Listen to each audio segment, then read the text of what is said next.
রাহুল গান্ধী কইছেন যে বাংলাদেশে উগ্রবাদের উত্থান হইতেছে, তাও আবার কইছে আমেরিকাত গিয়া। এটার জবাব দিচ্ছেন হাঙ্কেরে পররাষ্ট্র উপদেষ্টা। একটা যে ন্যারেটিভ যে শুধুমাত্র একটি দল ছাড়া বাকি সবাই উগ্রবাদী, এই ধরনের একটা ন্যারেটিভ প্রচার করার চেষ্টা হচ্ছে মিডিয়াতে। আমি মনে করি যে এটা থেকে ভারতের বের হয়ে আসা প্রয়োজন। আর দ্বিতীয় কথা হলো যে এখানে আমরা কোনো, অন্তত আমাদের যা তথ্য তার ভিত্তিতে দেখতে পাচ্ছি না যে এখানে বিরাট উগ্রবাদীরা কোনো কিছু করে ফেলছে। যে সরকারে যারা আছেন তাদের কারোই তো এই ধরনের কোনো এজেন্ডাও নাই, এরকম কোনো ব্যাকগ্রাউন্ডও নেই। কাজে তাদের আমার মনে হয় তাদের এই বক্তব্য থেকে বের হয়ে আসাই বিদেশের সম্পর্কের জন্য ভালো। তো আপনি কি রাহুলের উকিলি জেরার জবাব দিতেছেন? আপনি বলবেন বাংলাদেশের আভ্যন্তরীণ ইস্যু নিয়ে কথা বলা বন্ধ করেন। বুঝছাও, নিজের দেশে একটা বিকট ফ্যাসিস্টে ফেয়ার ভোটে হারাইতে পারতেছো না, আবার অন্যের দেশে নজর কেন? রাহুল, তোমারে কয়টা কথা কই, মাথায় রেখো। তোমারে বিজেপি পাপ্পু ডাকে, মানে তুমি একটা বাচ্চা পোলা, রাজনীতি করার মতো লায়ক হয়ে ওঠো নাই। কথাটা মিছা বলে না। এই যে কথা কইলা, তো এই উগ্রবাদের উত্থান কি তোমার টিচার প্রফেসর ইউনুসের নেতৃত্বে হইতেছে? জানেন তো, রাহুল রিয়া প্রফেসর ইউনুসের উটি পাঠাইছিল ওর মা ওই মিরপুরে। ওর লগে তো ভালো সম্পর্ক প্রফেসর ইউনুস। ওনারে নিয়ে করোনার টাইমে একটা পডকাস্ট করেছিল। ওই এই সময়ে প্রফেসর ইউনুসের শাসন আমলে একটা বাংলাদেশের সাথে গ্রাউন্ড ব্রেকিং রিলেশন তৈরি করতে পারত। ওই ভারতের ভোটারদের দেখাইতে পারতো যে মোদির পলিসি বাংলাদেশের মানুষকে অ্যান্টি ইন্ডিয়ান বানাইছে। আমি রাহুল গান্ধী এই প্রতিবেশী দেশের সাথে সম্পর্ককে স্বাভাবিক করতেছি। কিন্তু তোমার মধ্যে তো হিন্দুত্ববাদের কুর করে নিয়ে আছে রাহুল, তাই বাংলাদেশে উগ্রবাদের গপ্প শুনাইতেছ। আমরা গেলে ভুলি নাই, তুমি আর তোমার মাও তোমার বোন হাসিরাকে চেকটা ধরে ফটো খিচেছিলা দিল্লিতে, যে ইনকে কিরা। হ্যাঁ, তো আমি যদি পররাষ্ট্র উপদেষ্টা হইতাম তাহলে কইতাম, রাহুল ঠাসি খেয়ে থাকো। আমরা কখনো কইছি যে তোমার ধ্বজভঙ্গ, তো বিয়া শাদী করো না কে? ধ্বজভঙ্গ ছাড়া তো কোনো কারণ নাই বিয়া শাদী না করার। এই জন্য আমার কখনো উপদেষ্টা বানাবে না। যাই হোক, ওটা নতুন কয়েকটা গুরুত্বপূর্ণ আলাপ করি, আসেন। প্রফেসর ইউনূসের সরকার ফাংশন করতে পারতেছে না। কেন পারতেছে না? স্লো অনেকে বলেন। কয়টা কারণ আছে, কারণগুলো একটা ব্যাখ্যা করি। আপনারা দেখবেন যে শুধু ফাংশন করতে পারতেছে না তাই না, প্রফেসর ইউনূসের সরকার কোথাও কোথাও আওয়ামী লীগকে পুনর্বাসন করিচ্ছে। আমি উদাহরণ দিয়ে দেখাই দেবো। হ্যাঁ, আমি এক্সাম্পল হিসেবে আসিফ নজরুলের কথা ধরি। আসিফ নজরুল ভাই আবার মাইন্ড করেন না। হ্যাঁ, উপায় নাই, আমরা তো বিরোধী দলের দায়িত্ব পালন করতেই হবে, তাই না? সবসময় জিন্দাবাদ দিয়ে গেলে তো চলবে না। প্রথম কারণটা ব্যাখ্যা করি যে কেন ফাংশন করতে পারতেছে না। রাষ্ট্র তো একটা ইনস্টিটিউট, তার একটা শক্তি থাকে, ইনস্টিটিউটের একটা শক্তি থাকে। এটা এক্সাম্পল দিই। এই যে আমার ইউটিউব চ্যানেল 26 লক্ষ সাবস্ক্রাইবার আছে, তাই না? তো সেটা আমি একটা ভিডিও চাইলে সেটা নোটিফিকেশন 26 লক্ষ লোকের কাছে যায়, দেখায় যে পিনাকির একটা ভিডিও চাইছে। তো ইউটিউব নিজেও মানুষকে একবারে আমার ভিডিও রিকমেন্ড করে, পরে বলে যে এটা দেখতে পারো, এটা দেখতে পারো। তো আমার জন্য আবার ইউটিউব একজন ম্যানেজার নিয়োগ করেছে, মানে আমার জন্য ডেডিকেটেড না, ও আরো অনেকের কাজ করে, কিন্তু আমার সাথেও কাজ করে সে। মানে ধরেন মাসে একবার দুইবার করে কথা বলে, মিটিং করে, কেমনে আরো সাবস্ক্রাইবার বাড়ানো যায়, ভিডিও ভিউয়ার বাড়ানো যায়, এটা কিন্তু ওরাই বলে, ইউটিউবই আমার কয়ে দেয়। মানে যাদের 10 লাখের উপর সাবস্ক্রাইবার থাকে তাদের বোধহয় প্রত্যেকের জন্যই করে। তো আবার ইউটিউব ক্রিয়েটার সাপোর্ট আছে, ওইখানে আপনি অনেক কপিরাইট ছাড়া আপনি মিউজিক পাবেন, অনেক ধরনের ট্রেনিং পাবেন, সেখানে অনেক রিসোর্স আছে। এইটা হইতেছে ইউটিউবের ইনস্টিটিউশনাল সাপোর্ট। তো সেই রকম রাষ্ট্রের একটা ইনস্টিটিউশনাল সাপোর্ট থাকে। তো আমার চ্যানেল যদি আমি কাউকে দিয়ে দিই, সে যদি আমার চ্যানেলে ভিডিও বানা আপ করতে থাকে, তাহলে দেখবে মানুষ, দেখবে প্রথম পরে আর দেখবে না। ইউটিউবের ইনস্টিটিউশনাল সাপোর্টের উপরে আমার চ্যানেলে আমি পিনাকি ভট্টাচার্য আছি। আমার চ্যানেলের শক্তি ইউটিউবের institutional support plus Pinaki Bhattacharya একসাথে। রাষ্ট্রও এরকম, রাষ্ট্রের একটা ইনস্টিটিউশনাল সাপোর্ট থাকে, তার সাথে আপনার রাজনৈতিক শক্তি যুক্ত হয়, তাইলে রাষ্ট্রের শক্তি প্রবল হয়। হাসিনা ফেলিয়ার কেন হয়েছে জানেন? সে রাষ্ট্রটার দল বানায় ফেলছিল, তাই সে তার দলের যে রাজনৈতিক সাপোর্ট সেটা পায় নাই। গুন্ডা পাইছে, স্তাবক পাইছে, কিন্তু রাজনৈতিক দল পায় নাই। সেই জন্য সে কোনো পলিটিক্সকে ফাইট করতে পারে নাই। প্রফেসর ইউনূসের সরকারও তাই। এটা তো তত্ত্বাবধায়ক সরকার না আগের মতো যে রাজনৈতিক দলগুলো ঐক্যমত হয়ে তাদের ইলেকশন করার জন্য ক্ষমতায় রেখেছে এবং তারে কোনো ডিস্টার্ব দেবে না, তা তো না। এই সরকারে কয়জন উপদেষ্টা আছে যারা রাষ্ট্রের শক্তির উপরে নিজের ক্ষমতাকে যুক্ত কইরা রাষ্ট্রের শক্তি বাড়াইতে পারে? খুব বেশি নাই, আমি নাম কইলাম না, যাই হোক, মন খারাপ করবে আবার অন্যরা। আমি এসব একজনের উদাহরণ দিই, প্রফেসর ইউনূস। উনার রাষ্ট্রের শক্তির উপরে ওনার নিজের ক্ষমতা আছে, ব্যাপক ক্ষমতা আছে, উনি রাষ্ট্রের শক্তিরে বাড়াই দিতে পারেন প্রফেসর ইউনূস। আমি এক্সাম্পল দিই, ধরেন প্রফেসর ইউনূস আরব আমিরাতের কিং এর সাথে আলাপ করছেন না, আমাদের প্রবাসী ভাইদের মুক্ত করছেন না, এটা হাসিনা পারতো না, এটা অন্য কেউ পারতো না, এটা প্রফেসর ইউনূসের কারিশমা। এমন একটা কাজ করছে ওই আরব আমিরাত, যে কাজ কখনো তারা করে না। উনার উপদেশটা এরকম কারিশমেটিক হইলে রাষ্ট্র আরো বেটার ফাংশন করতো। আর এটা হইতেছে যারা কাজ করতেছে তাদের ম্যানেজারিয়াল ক্যাপাসিটি। এদের কেউ ম্যানেজার ছিল না, কোনো বিগ ইনস্টিটিউটে কাজ করেনি এরা কোনোদিন, এদের কোনোদিন কোনো বিজনেস ট্রেনিংও নাই, ম্যানেজারিয়াল ট্রেনিংও নাই, কাজের পদ্ধতি জানে না, বিগ অর্গানাইজেশন চালানোর অভিজ্ঞতা না থাকার কারণে এই ঘটনাগুলো ঘটছে, চালানো অথবা কাজ না করার অভিজ্ঞতার কারণে। আপনি দেখেন কারোই নাই। কিন্তু আমি আসিফ নজরুল এক্সাম্পল দিয়ে বুঝাই। আসিফ নজরুল মাহবুব মোর্শেদের বাসার চিফ বানিয়েছে। আমি মাহবুব মোর্শেদকে পছন্দ করি, কিন্তু ভালো ছেলে, ভালো লেখালেখি করে এবং তার চিন্তা ভাবনা পরিষ্কার, সব ঠিক আছে। কিন্তু আমি তার ক্যাপাসিটি বাসসের চিফ হিসেবে মূল্যায়ন করতে পারবো না, আমি তো সাংবাদিক না, তাই না? কিন্তু আমার সিলেকশনের সময় নিশ্চিত হইতে হবে যে আমার সিলেকশন রাইট। আমি যখন একটা পজিশনে থাকবো, ক্ষমতার পজিশনে থাকবো, আমার সিলেকশন হইতে হবে আনবায়াসড, আমি বায়াসড হইতে পারবো না। আবার দেখেন মাহবুব মোর্শেদ নিজেই কইতেছে যে আসিফ নজরুলের সিলেকশনগুলো ভালো হইতেছে। মাহবুব মোর্শেদ বুঝতেই পারে নাই যে এটা সে নিজে বলতে পারে না, যেহেতু সে আসিফ নজরুলের একজন সিলেকশন। এটা অন্যরা বলবে। এই সিলেকশন নিয়ে অনেক সমালোচনা হয়েছে মাহবুব মোর্শেদের। আবার মোহাম্মদ আজমের সিলেকশন সবাই পছন্দ করছে। যাই হোক, এতে আসিফ নজরুল আনন্দিত হওয়ার কিছু নেই। আবার কইছে যে বাংলা একাডেমি যেভাবে পছন্দ হয়েছে সেভাবে শিল্পকলা একাডেমিও পছন্দ হবে। হ্যাঁ, ওই আনন্দিত হওয়ার কিছু নাই। আসিফ ভাই নষ্ট ঘড়িও দিনে 2 বার ঠিক সময় দেয়। আপনার নষ্ট ঘড়ি, আপনার ম্যানেজারিয়াল স্কিল একদম 0, 0, সেজন্য আপনি দিনে 2 বার সময় দেন, আপনার ব্যাটারি গেছে।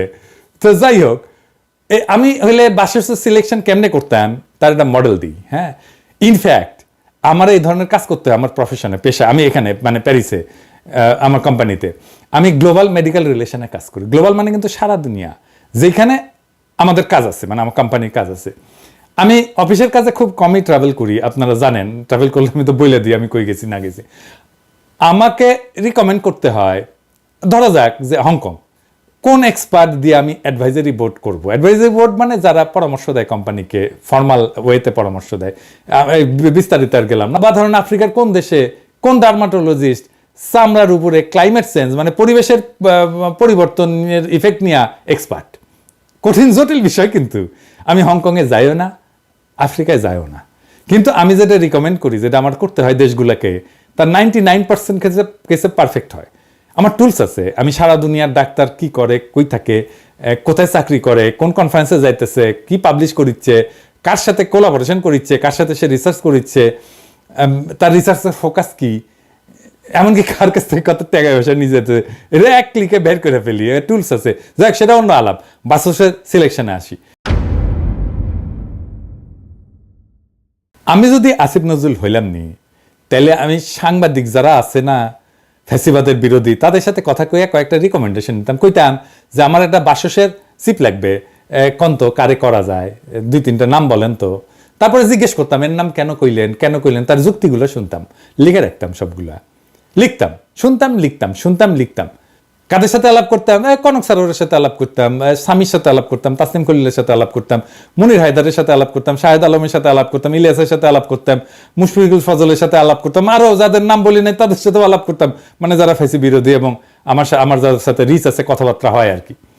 তারপরে করতাম কি, মতিউর রহমান চৌধুরী মানে মানব জমিনের, তারপর নুরুল কবির নিউজের, মাহমুদুর রহমান ভাই এবং শফিক রেহমানকে কইতাম যে আমি সবচেয়ে বেশি রিকমেন্ডেশন আসছে এই কয়েকজনের 3জন বা 5 জনের নাম ওনাদের দিতাম, যে কইতাম যে আপনারা এই 3জন বা 5 জনের ইন্টারভিউ নিয়ে আমাকে একজন বেচা দেন, মুরব্বী মানুষ, কোনো সমালোচনা হইতো না। হ্যাঁ, এবং তারপরে যেটা হইতো আমি তার সবাইকে আবার কইতাম যে বুঝছেন, এই যে এই টিচার মুরব্বী না, এই বেচা দিছে ওনারে, ঠিক আছে না? এবং দেখতেন সবাই কইতো যে ঠিক আছে, এটা অপছন্দ হইলেও কইতো ঠিক আছে। কিন্তু আসিফ নজরুল সিলেকশন করিচ্ছে উনি কারে চিনেন, কার সাথে ওনার সম্পর্ক আছে, এর বেসিসে, মানে প্রথমেই বায়াস। এর মধ্যে বিএসএমএম এর ভিসি খসরু ভাইকে দিচ্ছেন, সাইদুর রহমান খসরু ভাই। আমি ওনারা পছন্দ করি খসরু ভাইকে, কিন্তু এটা কিন্তু পছন্দ করেনি অনেকেই। মানে বাইর করছে তারা যে গণস্বাস্থ্য আর গণ বিশ্ববিদ্যালয়ের ট্রাস্টি বোর্ডে আসিফ নজরুল আছে, রেজনা আছে, ফরিদাপা আছে, মানে 3 জন আছে এই সরকারের উপদেষ্টা। আর এই গণস্বাস্থ্যের কানেকশনেই খসরু ভিসি হয়েছে। আমি একজন খুবই দায়িত্বশীল চিকিৎসক নেতার কাছে শুনছি যে খসরু ভাই নাকি বিএনপি পন্থী চিকিৎসকদের বিএসএমএমও ছাড়া করার কথা নাকি প্রকাশ্যে বলছেন। সত্য মিথ্যা জানি না, কিন্তু যিনি আমারে বলছেন তিনি খুবই দায়িত্বশীল মানুষ। আমি আর নাম কইলাম না, কইলে চিনবেন আপনারা। তো উনি না জানে কথা বলবেন না। তো তাইলে তো সিলেকশন আমরা আর মামুরা হইতেছে, তাই না আসিফ ভাই? হ্যাঁ, সিরিয়াস বায়াস আছে সব সিলেকশনে।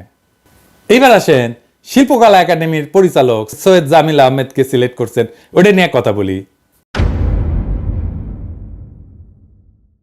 জামিল আহমেদ নিজেই জানাইতেছেন যে তারে আসিফ নজরুল রাজি করাইছে, বুঝছাও। আসিফ নজরুল নিজেও জানাইতেছে, ফেসবুকে পোস্ট দিয়ে যে শিল্পকলার সিলেকশন পছন্দ হবে। উনি খুব কনফিডেন্ট। হ্যাঁ, প্রফেসর ইউনূসের সরকার গঠিত হওয়ার আগে উনি কি কইছিলেন, আওয়াজ দিছিলেন যে এই সরকার আমাদের পছন্দ হবে, বুঝছাও। তারপরে কাহিনী কিচ্ছা বাড়াইলো এই সৈয়দ জামিল আহমেদের, দেখলাম উনি বোরকা বিরোধী। তারপরে দেখা গেল মুজিবের মূর্তি ভাঙছে জনতা, ধানমন্দি 32 নম্বর পুড়েছে, আর জামিল আহমেদ কান্দে শেষ আর কি। হ্যাঁ, হাউ মাউ করে কান্দে শেষ, পারে তো গড়াগড়ি দেয় আর কি। আমি এনে গুগল করে দেখলাম উইকিপিডিয়ায় যে মালতে কে। আসেন আমরা একসাথে পড়ি গুগল থেকে, উইকিপিডিয়া থেকে। লিখিচ্ছে উইকিপিডিয়ায় 1975 সালে তিনি Indian council for cultural relation থেকে একটা বৃত্তি লাভ করছে। ঢাকা বিশ্ববিদ্যালয়ের ইংরেজি সাহিত্যের অনার্স পড়া বাদ দিয়া দিল্লির ন্যাশনাল স্কুল অফ ড্রামাতে যোগদান করেছে। তারপর 1975 থেকে 78 পর্যন্ত 3 বছর উনি পড়াশোনা করেছে। তারপর ইব্রাহিম আলকাজি এবং বিবি কারান্তের অধীনে আরো 1 বছর শিক্ষানবিশ ফেলো হিসেবে কাজ করেছে 4 বছর। আলকাজি তাকে ওয়েস্টার্ন থিয়েটারের ব্যাপারে এবং কারান তাকে দক্ষিণ এশিয়ার ঐতিহ্যবাহী থিয়েটারের ব্যাপারে সম্যক জ্ঞান নাকি দান করেছে, বুঝছাও। ইন্ডিয়া ট্রেন্ড, হ্যাঁ 4 বছর ছিল ওটি। হ্যাঁ, মানে হাসিনার পোলা মাইয়া যেরকম ইন্ডিয়াত পড়াশোনা করেছে উনকে আর কি। মানে একটা জিনিস মাথায় রাখবেন যে কে কোটি পড়িচ্ছে তার উপরে তার মাইন্ডসেট তৈরি হয়, বুঝছাও। আমার মাইন্ডসেট হচ্ছে বগুড়ার মাইন্ডসেট, রাজশাহীর মাইন্ডসেট আর প্যারিসের মাইন্ডসেট, কারণ এই জায়গাগুলোতে আমি পড়েছি, বুঝছাও। তো মানে বুঝেছেন তো, এই যে ইসলামোফোবিয়া এটা ইন্ডিয়া থেকে শিখিছে, পুরাই ইন্ডিয়ান মাল, পুরাই আওয়ামী লীগ। আর তারে আসিফ নজরুল পুনর্বাসন করেছে। আসিফ নজরুল শুধু পিছে মুজিবের ছবি লাগায় কাম করছে না, বুকের মধ্যে আওয়ামী চেতনা নিয়ে কাম করছে। উনি লাইভ করে কইছেন যে উনি কাম করে কুল পাইতেছেন না, করতেছেন তা কাম। আসিফ ভাই, আমি আর ইন্ডিয়ান হেজিমনির বিরুদ্ধে আমাদের কাউন্টার ন্যারেটিভ তৈরি করা লাগবে। আমাদের 3টা রাষ্ট্রীয় প্রতিষ্ঠানে পুনর্দখল করা লাগবে, বাংলা একাডেমি, শিল্পকলা একাডেমি আর ইসলামিক ফাউন্ডেশন। আপনি অবলীলায় শিল্পকলা একাডেমিতে পাড়া আওয়ামী লীগ আর ইন্ডিয়ান ট্রেন্ড মানুষ বসায় দিলেন আর কাম করিচ্ছেন। হ্যাঁ, এতগুলা মানুষের রক্তের উপর দিয়ে ক্ষমতা যাইয়া এই কাম করলেন আপনি। উপদেষ্টাগিরি ছাড়লে তো আপনি রাস্তায় হেঁটে পারবেন না আসিফ ভাই। হ্যাঁ, কি অবস্থা হবে আপনি টের পাচ্ছেন না। 7 দিন টাইম দিলাম আপনারে, ওটা হটাবেন, নাইলে টের পাইবেন হাউ মেনি প্যাডিতে হাউ মেনি রাইস। আসিফ ভাই, আপনি গেলে আমার চিন নাই।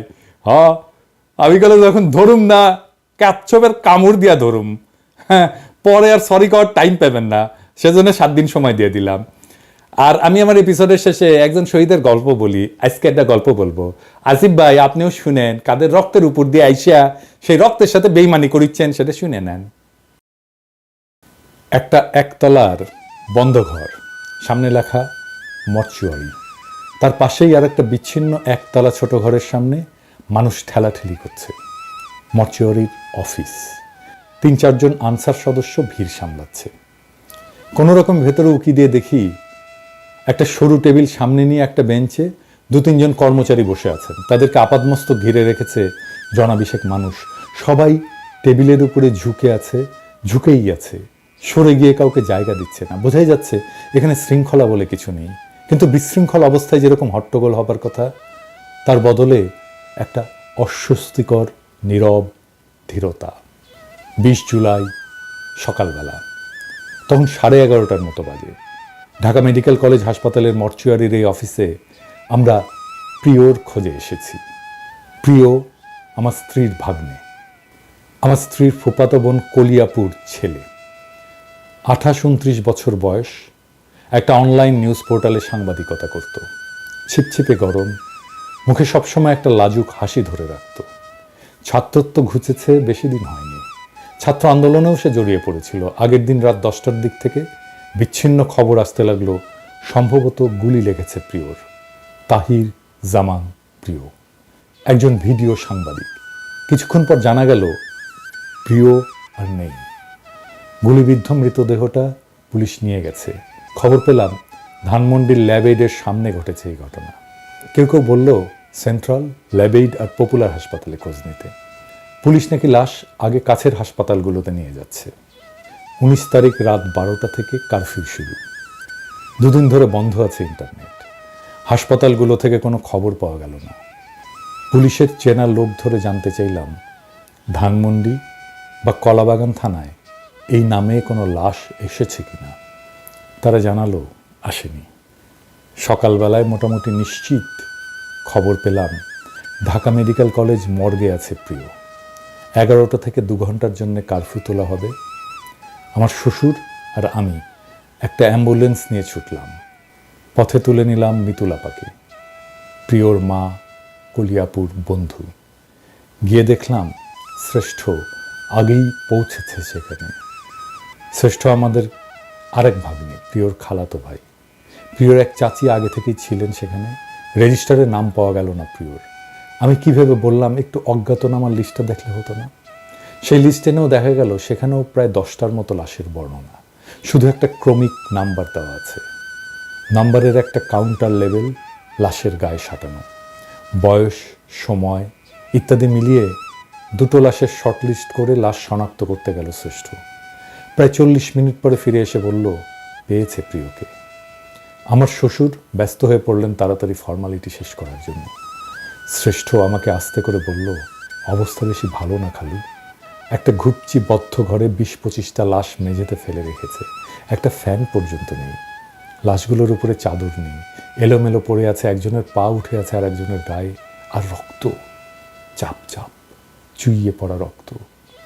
আমি বললাম সেই সন্ধ্যার সময় গুলি লেগেছে, এখনো তাজা রক্ত দেখলে? শ্রেষ্ঠ বলল কি করে বলি, এত রক্ত কোনটা কার বোঝার উপায় নেই। প্রিয়র বন্ধুরা এসে পড়ল এর মধ্যেই। 2-1জনকে পেলাম যারা ঘটনার সময় ছিল ওর সাথে। আগে মিছিলে গিয়েছিল ওরা সবাই, ফিরছিল। সেন্ট্রাল রোডে ওদের আরেক বন্ধু মেধার বাসা। মেধাকে বাসায় পৌঁছে দিতে ওরা 4-5 জন হেঁটে আসছিল। সায়েন্স ল্যাব থেকে গ্রিন রোডে ঢুকে সেন্ট্রাল রোডের মাথায় আসতেই গুলির শব্দ কানে আসে। ওরা দৌড়ে সেন্ট্রাল রোডের ভেতরে ঢুকে যায়। প্রিয় ছিল সবার পেছনে। হঠাৎ ওরা পেছন তাকিয়ে দেখে প্রিয় পড়ে গেছে। তখনও মুহুর্মুহু গুলির আওয়াজ আসছে। ল্যাবেডের আরেকটু পেছন থেকে কোনাকুনি গুলি করছে পুলিশ। গুলি থামলে ওরা সামনে এসে দেখে প্রিয়কে নিয়ে গেছে পুলিশ। মাথার পেছনে নিচের দিকের বাঁ সাইডে লেগেছে গুলি। সেন্ট্রাল রোডে ঢোকার মুখে রাস্তার পিছে রক্ত লেগে আছে। প্রিয়র লাশটা পুলিশ মর্গে ফেলে রেখে দিয়ে চলে গেছে। অজ্ঞাত পরিচয়ে একটা ডেথ সার্টিফিকেট করা হয়েছে। তাতে শুধু লেখা আছে গানশট ইনজুরি। এখন ঘটনাস্থল যে থানার অধীনে, সে থানার পুলিশকে লাশের সুরতহাল তৈরি করে তারপর অটোপসির জন্য পাঠাতে হবে। এদিকে থানা নিয়ে প্রচণ্ড কনফিউশন তৈরি হয়েছে। কলাবাগান, ধানমন্ডি আর নিউ মার্কেট, এই 3 থানার যে কোনো একটা হতে পারে সংশ্লিষ্ট থানা। আমি ভাবলাম যেহেতু ধানমন্ডি আর কলাবাগান থেকে কাল রাতে কোনো খবর পাইনি, নিউ মার্কেট থানায় যোগাযোগ করা যাক। ততক্ষণে আবার কারফিউ শুরু হয়ে গেছে।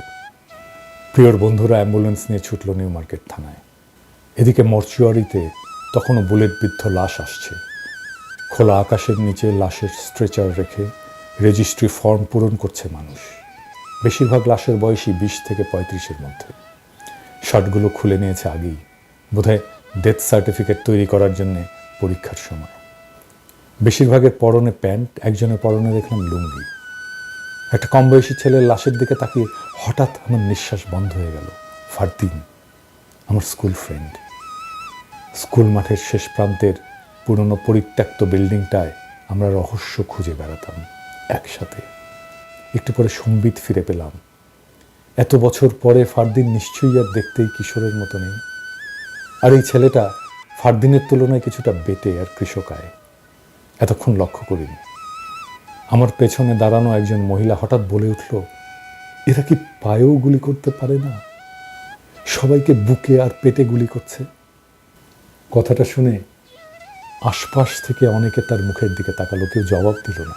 আমি ভাবলাম বলি, আর মাথায়ও, আর বললাম না শেষ পর্যন্ত। এসআই এসে লাশ দেখে আবার স্পট পরিদর্শনে গেল। নিশ্চিত হতে হবে এই লাশ তার থানার এখতিয়ারভুক্ত কিনা। শেষে নিশ্চয়তা পাওয়ার পর সুরতহাল তৈরি করে অটোপসির জন্য পাঠাতে পাঠাতে প্রায় 6টা বেজে গেল। লাশ কাটা ঘরের সামনে তখন স্ট্রেচারের ঘাটতি। লাশগুলো চাদর ধরে এনে অবিন্যস্ত ফেলে রেখেছে মেঝেতে। মেঝেতে আর দেয়ালে রক্তের খসটানো দাগ। বাইরে থেকে রক্ত, মাংস, ফিনাইলের ঝাঁঝালো গন্ধের ধাক্কায় আমি ছিটকে এসে বাইরে আম গাছতলায় দাঁড়ালাম। কে যেন বলল, এখানে কফিন পাওয়া যাচ্ছে, একটা এখনই কিনে রাখুন, পরে নাও পেতে পারেন। নারায়ণগঞ্জের আসগর আলী সাহেব একটা কফিনের দরদাম করছেন। আমাকে বললেন তার শালা পেটে গুলি লেগে মারা গেছে। নারায়ণগঞ্জে একটা মুরগির দোকান চালাতো। গন্ডগোল শুরু হলে ক্যাশে তালা মেরে দোকানের শাটার লাগানোর সময় বাতাসে শীষ দেওয়া গুলি তার পেট ভেদ করে ঢুকে বুকের ডান সাইড দিয়ে বেরিয়ে গেছে। একটা 16-17 বছর বয়সী কিশোরী মেয়ে ফর্ম হাতে ঘুরে বেড়াচ্ছে। ওর বাবা কারফিউর মধ্যে বাসা থেকে নিচে নেমেছিল সিগারেট কিনতে, আর বাড়ি ফিরতে পারেনি। আমরা ডোমকে রিকোয়েস্ট করতে গেলাম আমাদের পোস্টমর্টমের সিরিয়ালটা একটু আগে করে দিতে, সেই রংপুর যাবে বডিটা। এত গরম। ডোম বললেন, পাগল হয়েছেন? রাত থেকে এ পর্যন্ত 55টা লাশ, আমরাও মানুষ। ময়নাতদন্ত শেষ হলো রাত 10:30টায়। গোসল করিয়ে কাফন পরিয়ে আমরা অ্যাম্বুলেন্সে রওনা হলাম 11টার কিছু পরে। যাওয়ার পথে নেমে দেখে নিলাম সেন্ট্রাল রোডের সামনে প্রিয়র রক্ত লেগে থাকা রাস্তাটা, স্পষ্ট দাগ, ছোপ ছোপ, জমাট। তখনও কারফিউ চলছে, তাড়াতাড়ি গাড়িতে ওঠা দরকার। আমরা উঠে পড়লাম। উঠল না শুধু প্রিয়র বন্ধুরা, ওদের কোনো ভয় নেই, ওদের কান্নাও নেই, শুধু প্রতিজ্ঞা আছে। ওরা যেন ভাবলেশীন, সংসপ্তক। অনেকবার লিখতে গিয়ে পিছিয়ে গেছি। এই দুঃস্বপ্নের সাথে আরেকবার বোঝাপড়া করতে সাহস হয়নি। শেষে ভাবলাম এই গল্পটাও এই মহান গণ আন্দোলনের আমাদের যৌথ স্মৃতির অংশ। এই দলিল থাকা দরকার। একটা 3 বছরের মেয়ে আছে প্রিয়র। প্রিয়কে সে শুধু বাবা বলে ডাকে না, বলে আমার প্রিয় বাবা। কি মিষ্টি লাগে শুনতে, যেন প্রত্যেক কথায় কথায় বাবাকে চিঠি লিখে চলছে। এমন হাজারো শহীদের রক্তে গাঁথা হয়েছে এই বিপ্লবের ইতিহাস। এই বিপ্লবের ইতিহাসের সাথে যারা বেইমানি করবে, শহীদের রক্তের সাথে যারা বেইমানি করবে, তাদের ক্ষমা নাই। ইনকিলাব জিন্দাবাদ।